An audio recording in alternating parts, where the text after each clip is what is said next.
It's time for another edition of Lewis at Large, 60 minutes of smart talk radio featuring guests from all walks of life in conversation with your host, Warner Lewis. So sit back and lend us your ears for the next hour. Now here with today's first guest is the host of Lewis at Large, Warner Lewis. Welcome, everybody, to another segment of Lewis at Large. Yours truly, Warner Lewis from the flight deck. And, of course, that means some smart talk radios in your future in this segment. Should be an interesting one indeed. We're going to be talking to Tom Griffiths, a brand new work called Algorithms to Live By, the computer science of human decisions. Really, just the name alone of the book is enough to send us kind of reeling here a little bit, but Tom will have some interesting thoughts indeed. He's a professor of psychology and cognitive science at UC Berkeley, where he directs the Computational Cognitive Science Lab. He's published more than 150 scientific papers on topics ranging from cognitive psychology to cultural revolution. He has also received awards from the National Science Foundation, the Sloan Foundation, American Psychological Association, and Psychonomic Society, amongst others. Currently resides in the beautiful town of Berkeley, California. Tom, how are you, my friend? I'm well, thank you. Great to be here. Appreciate you being here. We have not. This is a first in 700 plus shows that we've done talking about algorithms, let alone algorithms to live by. Let's do this. Give our Lewis at Large listeners, if you would, a little bit. First of all, define what an algorithm is. And then let's start talking about the computer science of human decisions. Sure. So the first thing is you shouldn't be scared by algorithms. So I think when we hear the word algorithm, it sounds intimidating. It sounds something that we associate with computers that are doing mysterious things. And in fact, what an algorithm is just a series of steps that you follow to solve a problem. So before computers were using algorithms, people were. You learn algorithms in school for doing things like multiplication and division, algorithms that have been around for hundreds of years. But we also follow algorithms at times when we don't even think about, doing anything like math or computer science. What we're doing is, say, baking bread and following a recipe. And that recipe is an algorithm for producing a loaf of bread. So what we do in the book is really reclaim algorithms for people. And the starting point of that is recognizing that a lot of the problems that we have to solve in our everyday lives are problems that are a consequence of having finite time and finite space. We have to manage our time. We have to figure out how to organize our space, our offices, our closets. And those problems are problems that computers share too. So computers have to decide what to do, every second, and they also have to decide how to use the memory resources that they have available to them.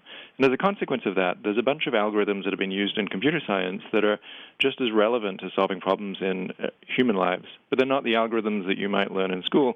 And so what we do is we explore those algorithms, we describe the simple solutions they offer to everyday problems, and we talk about the insights that we get about human decision-making as a consequence of thinking about that. Tom, what about the whole idea of computers are looking for answers or solutions? In the algorithms to live by, and you apply that to humanity, living, breathing protoplasm, that can go from one state of being or one state of thought to another within a matter of seconds, are there always the right answer, or do algorithms lead us to multiple answers and multiple choices? That's a great question. So one of the insights that we get out of thinking about algorithms is actually that there can be many different ways of solving a problem, and one of the most important things that we have to do is decide exactly what the problem is that we want to solve. So time management is a great example of this. You can, buy hundreds of time management books, and every one of them has a different strategy. You do the hardest thing first, you do the shortest thing first, you do the most urgent thing first. We're used to reading books that offer us these different kinds of schemes. But what those books don't normally do is ask, well, what's the problem that this is solving? They just sort of say, here's how to manage your time. Whereas when a computer scientist approaches these problems, they say, well, what's our objective? What are we trying to do here? So here are two schemes that you could imagine using to organize your time. One scheme is to just work in order of deadlines. Work from the most immediately urgent thing through to the least immediately urgent thing. The other scheme is to work in order of how long it's going to take you to do each job. So, start with the thing that's shortest and then work up to the thing that's longest. And we can say, well, which one of these is better? Well, the answer is both of those strategies are, in fact, optimal strategies. It's the best that you could possibly do. But there are optimal strategies for solving different problems. Working in order of deadlines minimizes the lateness of the job that you get the most past its deadline. So it sort of it minimizes that worst case scenario of how late you are on the latest job. Whereas working from the shortest to the longest, that minimizes basically the amount of time that jobs stick around on your to-do list. So it's the fastest way to get jobs off your to-do list, and as a consequence, to have the sort of shortest to-do list for the longest time. All right, well, let's try to take this down a little bit to a practical example or some ideas and issues that algorithms generally sort of play into and in a practical sense. And I know one of the ones, one of the sort of subtitles or subjects was when to stop looking and leave, whether you're renting an apartment, dating, selling a house or a car, or deciding when to either maybe buy a stock or when to cash out of a risky business. Tell us how all of this sort of heady stuff, tell us how there's some practical application here. So all of these problems are examples of what a mathematician would call optimal stopping problems, where the problem is to decide when you're going to stop doing something. It might be when you're going to stop looking at apartments and be willing to start making offers, when you're going to stop dating people and be ready to, propose to somebody, or like you were saying, when you're ready to, stop holding onto a stock and selling it. And for these kind of problems, there's actually, nice mathematical solutions. So for the example of the apartment hunt, the optimal strategy is what we call the 37% rule. So intuitively, it seems like there's some balance between, spending some time sort of looking at apartments and gathering a sense of what's out there, and then switching to a mode where you're ready to make an offer. And the math tells us that balance is exactly 37%. So if you have, say, a month to look at apartments, then you should spend 37% of that time, so, the first 11 days of the month, looking. And then after that, you should make an offer on the next apartment you see, which is better than any of the apartments that you've seen so far. Let me interrupt you real quickly, because you're talking exactly what I'm talking about. So what you're saying is 37% of the allotted time, or tell me about that exactly. So the most basic result is that it should be 37% of the pool of possible options, right? So the classic example of this is when you're trying to hire somebody for a job. So say you get 100 applicants come in the door, then you interview those applicants one after another, and for each applicant you can either make them an offer and hire them on the spot, or you can say goodbye and then you never see them again.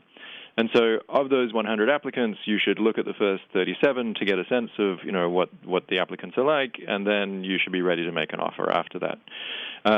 So one nice property of the math, though, is that, if you're doing something like looking at apartments where new apartments are coming on the market every day, then as long as the rate at which they're coming on the market is about the same over time, then you could just spend 37% of your time looking to get a sense, and then you're ready to shift into the mode of being able to make an offer.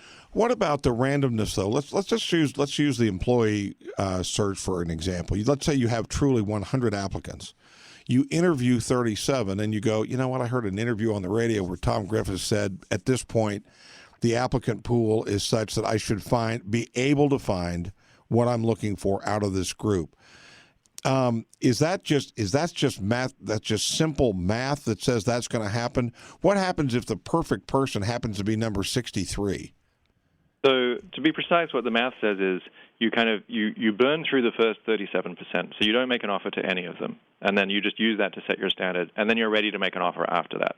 So you're not going to make an offer to any of the first 37, but if the best one is number 63 and you haven't seen anybody who is better than that so far, then you're going to end up making an offer at that point.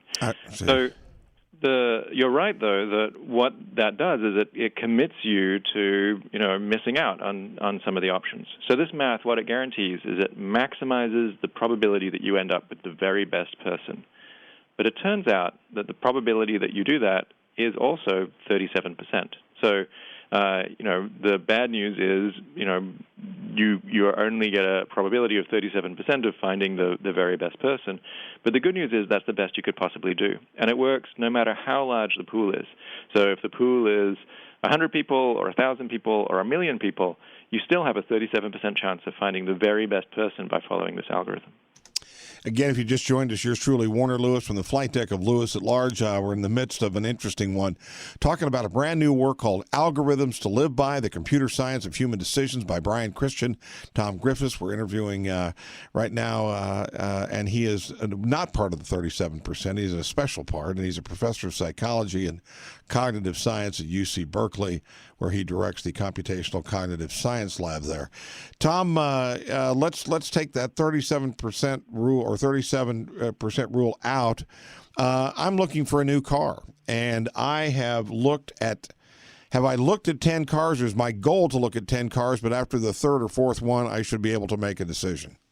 That's right. So, if you're in like the used car lot and you're walking along the lot and there's a long line of cars, if you can see that there's, 100 cars there, you should walk past the first 37, but be paying attention to how good they are, and then you're ready to make an offer after that. Again, I want to make sure, to the pool I've already seen, or at that point, anything that I like, I should grab? You should make an offer to the one which is the next one you see that's better than anything that you saw so far. So the first 37 are providing me with whatever background and basis to make a decision. That's exactly right. Although the car lot problem is a little different from, the problem that you might face in, say, dating or apartment hunting in a hot market, because you do have the opportunity to go back and look at the cars that you went past once you get to the end of the line. So it turns out mathematicians have also thought about what happens in those situations. And so, if having gone past an option, there's still a chance later on that you can go back and make an offer on it, then that should change your strategy. So this also comes up in the context of dating. So maybe a more realistic model is having dated somebody and broken up with them. There's still a chance that you could get back together with them. And so if the chance that you could do that is, say, 50%, then the rule changes. So then the rule is you should sort of explore the first 61%, building up your threshold, and then if you don't find the best person in the remaining people, you can go back to the very best person and make an offer to that person. And that maximizes your probability of getting the best. So let's just go back to and we realize that 37% is not the basis for all decisions, but where did that number 37, how did you arrive at that? So the basic result is actually one that's been around for about 50 years. And in the book, we trace the history of that result. So this problem is known in the mathematical literature as the secretary problem, based on this idea of trying to hire the best person for a job, and then they imagine the job being that you're trying to hire a secretary. But the origins of this mathematical idea actually go all the way back to a mathematician called Merrill Flood, who was somebody who was sort of struggling with a personal problem. So it turns out that Flood's daughter was dating somebody who he and his wife did not approve of, and he wanted to give her that message. And so, the message really being, you should take some time. She just graduated from high school, and she was dating an older man, and they didn't really approve of him, and they thought that she should take some time to find somebody who was better. And so his daughter was taking the minutes at a conference, a mathematics conference. And so Flood got up in front of the room and he said, look, here's a math problem for you guys. We imagine a girl who has a series of suitors, and for each suitor, she has the opportunity to either, go with that person or, decline their offer and go on to the next person. What should you do in that scenario? And so mathematicians kind of chewed over this problem for about 10 years, and various people came up with their own sort of versions of answers to it. And then the answer was first published in a column by Martin Gardner in the 1960s, where he explored, what the mathematical structure of these problems were. And since then, it's kind of become part of the canon of mathematics. Move on. Again, we could stick on this one for a while. I'm trying to imagine dating 100 people and then telling the first 37, probably not going to be you. There is one example of a mathematician who did something very similar to that, and this was the astronomer Johannes Kepler, who he was looking for a wife, and he entertained a variety of possible partners. And he kind of went through this sequence of people where he was considering their family and how well he got along with them and so on. And he actually went through a sequence of 11 possible brides, and then decided that number 5 was really the best one. So he went back and he made a proposal to her, and he was lucky enough that it was accepted, that nobody else had proposed to her in the meantime, and everything worked out okay. All right, let's again. We'll hop off of this one, and what about the concept of trying something new, like when to stick with something? For example, and I'm looking at a piece here that says when to choose a restaurant, choosing between, as it says here, casino slot machines, designing the most effective political campaign website. What talk to us about that? When is it time to move on and do something different? This is an example of another kind of problem that's called an explore-exploit problem. So the context where this comes up in computer science is exactly like you were saying, designing the best website for your political campaign. So, you might have a bunch of different ads that you can show, and you're asking people to make contributions. There are lots of different ways that you could do that, lots of different pitches, lots of different messages. And so what you want to do is try out some of those different things and see which one works best. But as the campaign goes along, you're going to be coming up with new ideas for things that you could put up there. And so the tension is, do I show an ad that I know has a pretty high probability of making somebody make a donation, or do I show a new ad? Because that one might have an even higher probability, but I don't know yet because I don't have information about it. So you're kind of trading off between exploring those new options and exploiting the information that you've gathered so far in terms of knowing which ads work well. So that problem is directly analogous to the problem that we face when we're trying to decide, say, what restaurant to go to. So do you go to your favorite restaurant where you know you're going to get a good meal, or do you go to the place that just opened up around the corner where, there's a chance that it'll be great, but, maybe it's not going to be so good?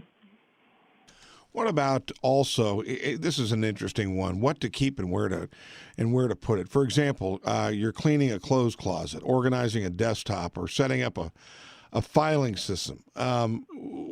Tell us a little bit about how do algorithms play into someone's ability to organize and decide maybe what to keep and what to throw into the trash. Well, computers are very concerned with trying to organize information efficiently in the sense of putting things in places where you can get them as quickly as possible. So in order for your computer to run fast, it has to organize the information that it has in memory in such a way that the things that are most likely to be needed in the future are most easily accessible. And you can think about that principle being very relevant to human lives too. So there are algorithms for solving this problem. They're called caching algorithms. And what those algorithms do is essentially try to decide what pieces of information are going to be likely to be needed by the computer in the future. And one of the most successful caching algorithms is very simple. It's called the least recently used principle. And it says that the item that you're most likely to need next is the item that you last used. So, as things kind of go further out into the past, those things which you used least recently are going to be the ones that are least important, least likely to be needed again. And as a consequence, you can store them somewhere which isn't a particularly fast part of memory, and keeping the things that have been more recently used close to you. So you can think about that principle being applied in the context of things like your house, where you've got multiple choices about what you keep in your closet, what you keep beside the bed, what you keep in storage, and it says, yeah, you should use the same kind of principle. Think about when the last time was that you used something and use that to prioritize the spaces which are most accessible.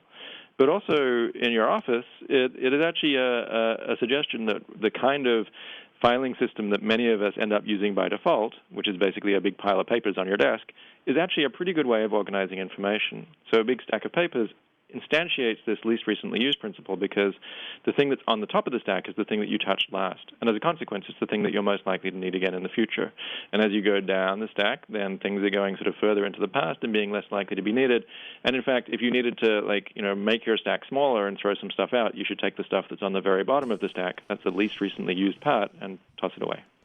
Again, the work is Algorithms to Live By, the Computer Science of Human Decisions.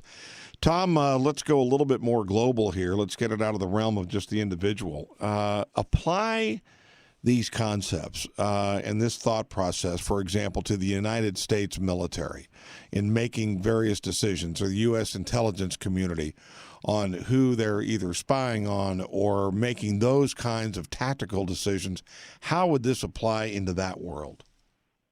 So exactly the same problems are going to come up in that context. So, for example, if you're an intelligence agency, you need to decide whether you should continue to exploit the sources of intelligence that you have or put resources into developing new sources of intelligence. And you face exactly the same kind of trade-off that a website does or that we do in terms of thinking about restaurants. Another example is not in a military context, but in a healthcare context. So if you're a doctor who's trying to figure out the best treatment to give people, then you have this same trade-off of, do I give this patient what's known to be the very best treatment, or do I try this new treatment which is being developed? And the way that we solve that problem at the moment is through clinical trials, where we basically divide volunteers up into two groups, and one group gets the best current treatment, one group gets the new treatment. But the algorithms that are used for solving the explore-exploit problem in computer science are, in fact, potentially better than this, because rather than giving us a fixed period during which we're trying to evaluate which of these treatments is better, what they do is adaptively choose what seems like the best current treatment, using the information which has been acquired so far and trading that off with the value of acquiring new information, so that for every patient, we're making a decision about, what seems like the best treatment to provide to that patient, taking into account all of those factors. What about, let's do this one. Let's go out even further. What about the space program? And tell us how, logically, and maybe in all science, let's just broaden it to that. Tom, algorithms, obviously a big part of all that, but in a practical sense, you're at NASA, and NASA says, all right, algorithms, how do they fit here? Well, so there's one question, which is just how is computer science going to be involved in all of these kinds of projects for space exploration? And it's obviously involved in many intimate ways in terms of planning space programs and building robots that can survive in those environments and sort of thinking about those kinds of problems. So our focus in the book is more on the human problems, the problems which human beings face in the course of our everyday lives, which, have a similar structure often to the problems that arise in these broader contexts.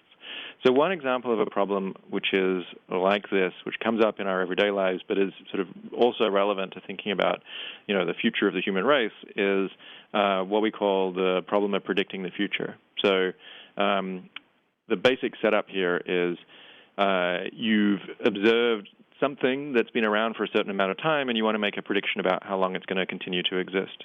So the example that was actually used by a physicist who developed a method for solving this problem was he was on holiday in Germany in 1969, and so he walked up to the Berlin Wall and he thought, wow, this thing is amazing and kind of scary. How long is it going to be around? Like, how long is this regime going to last? And so at that point, the wall had been around for 8 years, and then he tried to do the math to work out, well, how long should I predict it'll continue to be around? So based on that, he developed a mathematical principle that he calls the Copernican principle, which is that you should just assume that you encounter something at a random point in its total duration. And if that's the case, then it's equally likely to have been basically the point where you encounter it is sort of equally likely to be halfway into the lifespan of that object and halfway through the rest of the lifespan of that object. So basically, it's going to continue to be around for just as much time as it's continued to be around already. It's your sort of best guess that you can construct. Tom, if well, if we start to kind of wind down here a little bit, I'm curious as to sort of what the motivation was maybe for you and Brian to put this together, and how, again, a subject sort of this large and what may feel very specific to you sounds awfully heady, I'm sure, to our listeners, and the question mark above their head may very well be, okay, so what do I leave this interview with? What's the lesson, so to speak, out of all this? Well, what really motivated us to do this was that we're both people who spend our lives between these two worlds. One world of thinking about humans and human minds, and the other world of thinking about computers and computer science. And as a consequence of living between those worlds, it's very clear to us that there are these parallels, that there are these ways in which human problems correspond to computer problems, and as a consequence, the computer science can help us solve human problems. And so we are very excited about that idea and very excited about the perspective that it offers on human decision-making, which is start to think about the computational structure of those problems and develop a vocabulary for describing them and tools for recognizing when you're in them and then strategies for solving them. And so that's what we present in the book, and that's really the bigger idea here, is that there's a different way of thinking about human problems which renders them easier to understand and potentially more tractable and really gives us very precise recommendations for going about solving those difficult decision-making situations that we end up with in our everyday lives. Well, it is a fascinating topic indeed, and undoubtedly more will come forth, hopefully from these two. Again, the work is called Algorithms to Live By, The Computer Science of Human Decisions by Brian Christian and Tom Griffiths. Tom has been our guest. Again, he's a professor of psychology and cognitive science at UC Berkeley. Tom, how can people find out more about the work that you do, as well as maybe pick up a copy of this book? Well, you can find out about the book at algorithmstoliveby.com, and you can find my webpage at Berkeley if you want to read more about my research. Well, again, best of luck to you, and thanks so much for sharing some of your knowledge and insight with us today. Thank you. You bet. We will be back with more right after this on Lewis at Large.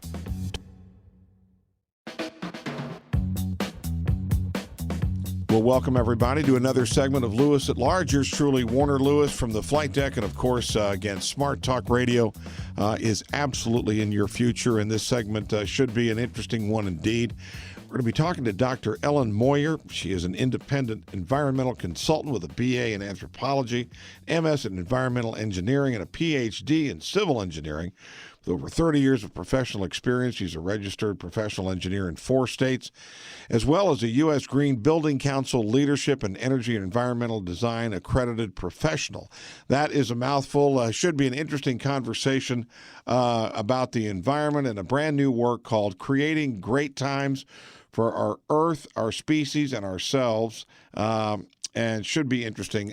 Dr. Moyer, how are you, my friend? Oh, just great. Thanks so much for having me on, Warner, and please call me Ellen. And I have to mention that I changed the title of my book. That's been the hardest part of this whole project. The final title is Our Earth, Our Species, Ourselves, How to Have Fun Creating a Sustainable World. So I think I gave you outdated information that you were looking at when you're you hearing the it other here. title. No, you're good. We're all good here. We got plenty of time to make all kinds of corrections if we need to. So, anyway, well, let's do this. Let's give you a little opportunity here, a little bit more of a setup. Why was the environment and why was this career? What led you down this path? And tell us a little bit specifically, day in, day out, about the work that you do. Okay, great. Yeah, I got into this actually when I was a little kid. I grew up in the floodplain of the beautiful Sudbury River in eastern Massachusetts, and it was full of wildlife and, really beautiful. But people would dump their refrigerators and stoves and things they didn't want right next to the river. They would litter all over the place, and also this beautiful land where I used to go horseback riding every day. They turned it into a landfill. So all this human impact was right in my face growing up as a kid. And I just wanted to do something about it. And it was a long, circuitous path to getting into environmental engineering, but that's what I ended up doing. And environmental engineering is basically whatever it takes to create a clean and green environment. So it deals with water treatment, wastewater treatment, solid waste management, like managing trash, hazardous waste management, protecting resources like wetlands and forests. So it's a pretty broad area. And in my day job, I'm focusing on cleaning up contaminated groundwater primarily.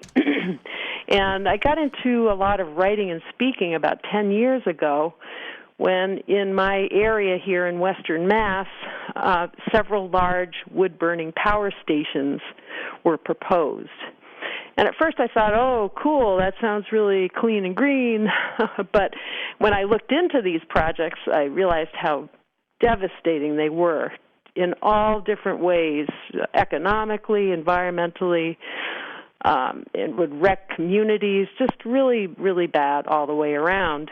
But the environmental regulators and environmental nonprofit organizations had been taken in by public relations campaigns that proclaimed these projects were clean and green energy. And so everybody was going, rah, rah, let's, build them as fast as you can. And it was up to citizens to protect the environment and communities from these dangerous and devastating projects. So the way that people weigh in on these things is by writing and speaking. And the regulators pretty much ignored all the citizens who were speaking out against this, so we had to keep speaking over and over and over again and writing comment letters to the editor. We really had to blitz the media to get anywhere at all, and we ended up being successful in forcing the Environmental Regulatory Agency to change their regulations. And the change in the regulations prevented all these projects from moving forward. So it made us really vocal, but it also showed how people have the ultimate power. So in a democracy, the people rule whether they know it or not. And this was very good proof in my mind. And it inspired me to realize that we could create a much better world than we have now. And it's really up to us to figure out what we want and to create it. And we can do that. And we can end up with a much better situation than we have now. So that's kind of what got me started. What about, we all, let's face it, as Americans, we take the idea of going to the tap, turning the switch, pulling the lever, and getting clean drinking water pretty much for granted. Are we naive to do that, or is that something we should expect? Well, it's a wonderful thing to have, and a lot of people in the world don't have it. I think something like at least 1 billion people do not have access to clean drinking water close by. And in fact, many women and girls in other parts of the world spend hours every day just hauling water, and they do this instead of going to school. So it's a really huge problem. And we do have a lot of water problems even here in this country. Everybody's heard about the situation in Flint, Michigan, with lead contamination in the water, but we have synthetic chemicals showing up in drinking water in various places in the country. So it's hard to keep our water clean when we use so many synthetic chemicals and put them out into the world willy-nilly, and that's no exaggeration. So things do get into the water, and a lot of times we don't really know what's in the water until an accidental discovery is made, and then we go, oh no, what are we going to do? And we can always clean up groundwater or any water. The earth has a set amount of water that just gets recycled over and over. So there's technology that can be used to clean up anything in water. The problem is, how much does it cost and who gets to pay for it? So there are a lot of issues, and by far the best thing to do is to protect our drinking water in the first place. And in a lot of cases, we're not doing that. New York City does a good job of protecting their water supply. They buy up all the land around these big reservoirs and keep the water clean, and they have some of the best water in the world, actually. So I've been grappling with these issues for about 30 years, and we just keep finding more and more problems. But I have to point out the good news, too. About 100 years ago or so, before there was a lot of water treatment, people would contract infectious diseases. So we've done a pretty good job with contamination by microorganisms that make us sick. So the main issue now is synthetic chemicals and things like lead, arsenic, and other heavy metals. Again, if you just joined us, yours truly, Warner Lewis from the flight deck of Lewis at Large Radio. Our guest this segment is Dr. Ellen Moyer.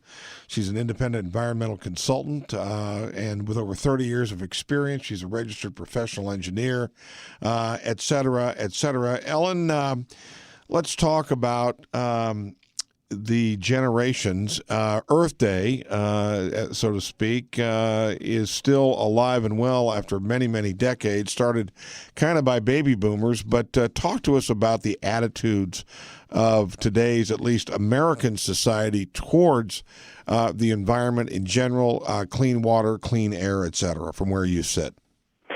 Well, I think there's a growing interest again, and Earth Day really is pretty amazing. The first one was on April 22nd, 1970, and 20 million Americans turned out on the streets and in auditoriums and in schools to say, we want clean air, we want clean water.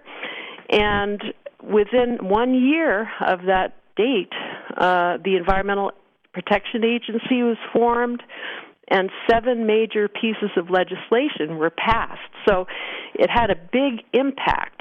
And President Nixon was the president at the time, and he used the environment as an issue in an attempt to bring everybody together. There was a lot of divisiveness over the Vietnam War and civil rights, and he said, hey, who's going to argue with clean air or clean water? This is a great way to bring everybody together. So it was a great start, but there's been a lot of backsliding since then and a lot of corporate influence in regulatory agencies and politics, money in politics. Everybody knows about that issue. So we have work to do, and people were taking clean air and clean water for granted, but I think there's more attention to these issues now. And believe it or not, 1 billion people celebrate Earth Day every year. I didn't know that until I started researching it for another show, and I was really blown away by that. That's 1 out of 7 people on the planet celebrates Earth Day. So it may be a bigger deal in other parts of the world than here. I haven't really paid much attention to Earth Day personally because I'm working in that field every day. So Earth Day comes and I say, yeah, I do this every day. So I don't really pay much heed to it. But this year, Earth Day was a big deal because something like 170 countries started signing the first binding climate agreement to reduce global warming to less than 2 degrees centigrade, which is the same as 6 degrees Fahrenheit. So I hope that Earth Day will become a bigger and bigger deal, especially as the 50th anniversary is coming up in 2020. So it's a mixed bag, I think, as far as what the American people think of environmental issues. More and more people are eating organic food. I think people are becoming more aware of the synthetic chemicals that are causing us problems. So I think there's a growing awareness, but we need a much greater awareness if we're really going to tackle climate change. During the primary season, both Republicans and Democrats, regardless of where you are politically, the subject of sustainability, the subject of a cleaner environment has not been bandied about much. It certainly has not been at the forefront. What does that say about us, in your opinion? Well, I think we're distracted by a lot of other problems, and also this the way the environment has become a right-left issue has turned a lot of people away from the environment. I saw on the PBS NewsHour the other day a guy named Frederick Rich, who was a conservative Republican until a couple of years ago, but he's very pro-conservation. And he said that there is broad support for the environment in our country, but it's very shallow. So he says most people will say that they're for clean air and clean water and that they're environmentalists, but then if they are asked to rank their interests, environment ends up at the bottom. So I don't think there's enough awareness. If people really knew, for example, how pesticides that are in our food, if they knew how tightly those pesticides are linked to all the chronic diseases that are plaguing us, I think there would be a lot more concern. So part of it is network news is not covering this issue. There's almost a blackout in news coverage of environmental issues. So the mainstream media is not informing the public of these things, and I think it's partly because some of their corporate sponsors wouldn't really like people talking about pesticides and things like that. So it's a lot in the alternative media, but not so much in the mainstream media. So, well, if I could shift it over, and we're drifting a little bit off your direct area here, but if you look, for example, just drive down the highway, and you're going to see for every hybrid, there's a gigantic SUV right next to it. It doesn't seem like that the automobile and the emissions and all that, while they've been reduced, we're still driving some pretty serious gas-guzzling vehicles. We are. Transportation, it turns out, is not one of the main drivers of climate change. I mean, it's one of the major ones, but it's not one of the top ones. And believe it or not, land use is a bigger emitter of greenhouse gases. So how we do our agriculture is very important, and the way we do industrial agriculture emits a lot of greenhouse gases. And another big one that most people are completely unaware of is forests. Forests are the one way we have to remove carbon dioxide from the air in a way that's helpful. The other way to remove it is by carbon dioxide dissolving into ocean water, which is destructive. It makes the water acidic. But trees are just fantastic helpers in all this, but yet we're cutting them down, even in temperate areas, North America.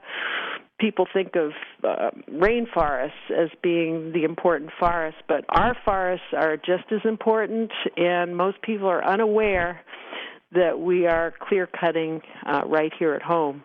So I'm sorry, I got off the topic of transportation. That's all right. Yeah, we need to do more on that. We need to do more on all the sources of greenhouse gases. Yeah, we need another environmental movement, actually. So hopefully people will realize that they do care about leaving a livable planet for their kids and their grandchildren and get on board with this. There's been a lot of confusion generated on purpose to deny climate change or imply that there's nothing we can do unless we sacrifice and, go back to riding bicycles. So people have been scared off on purpose from wanting to push for climate change. They've been told it'll wreck the economy and all kinds of nonsense. in my opinion, if we were to create a green way of living, it would create an economic boom, partly because we'd put people to work doing things like insulating buildings, but we'd also be spending a lot less money dealing with things like droughts and floods and chronic disease. Our healthcare costs are going through the roof, and it's largely because of lifestyle, and that's largely because of contamination in our food, water, and air.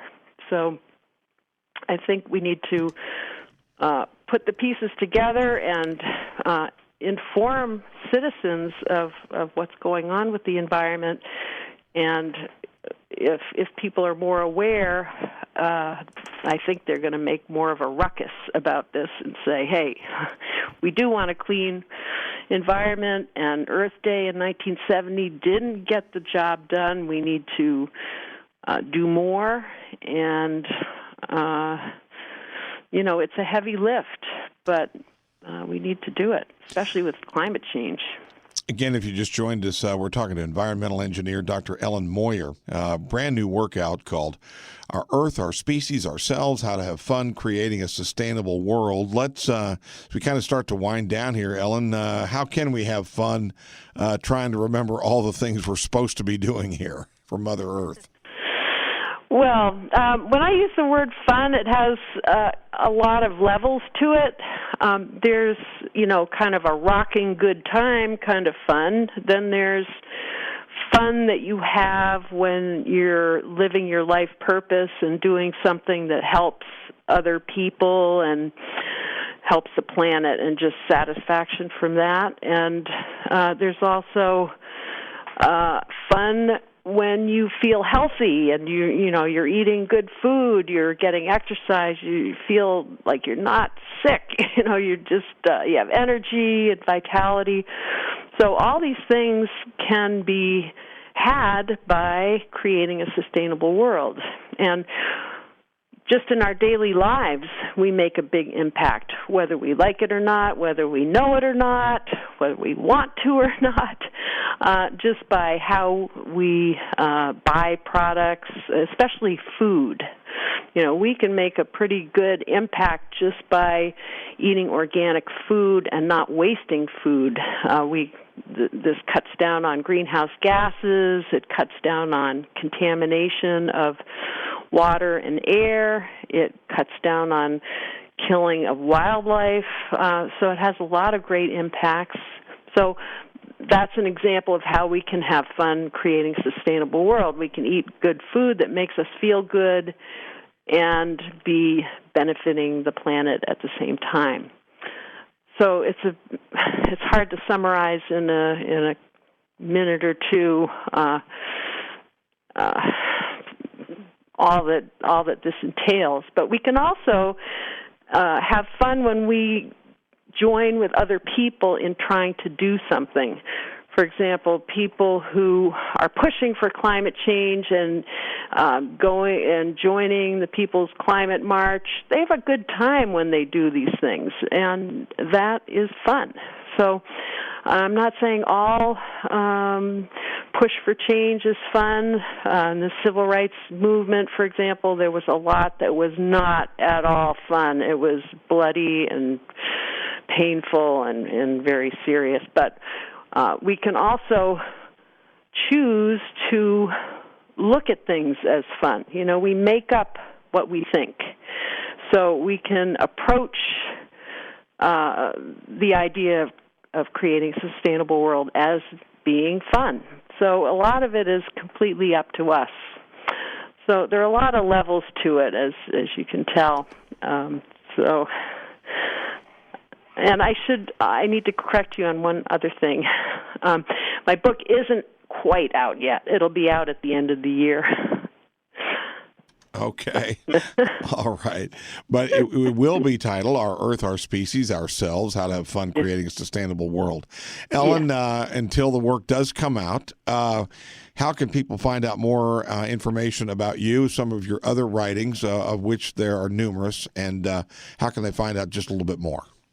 Okay, I'd love it if people would visit my website, which is ellenmoyerphd.com, and I'm going to spell that ELLENMOYERPHD.com. Has all my Huffington Post blogs and some other interviews and description of my book, so I'd love it if people would visit. You bet. Hey, we appreciate your insights, and best of luck with the book when it comes out, okay? Oh, and thank we you. would love to have you back on again sometime. Great. Thanks so much, Warner. I really appreciate the opportunity.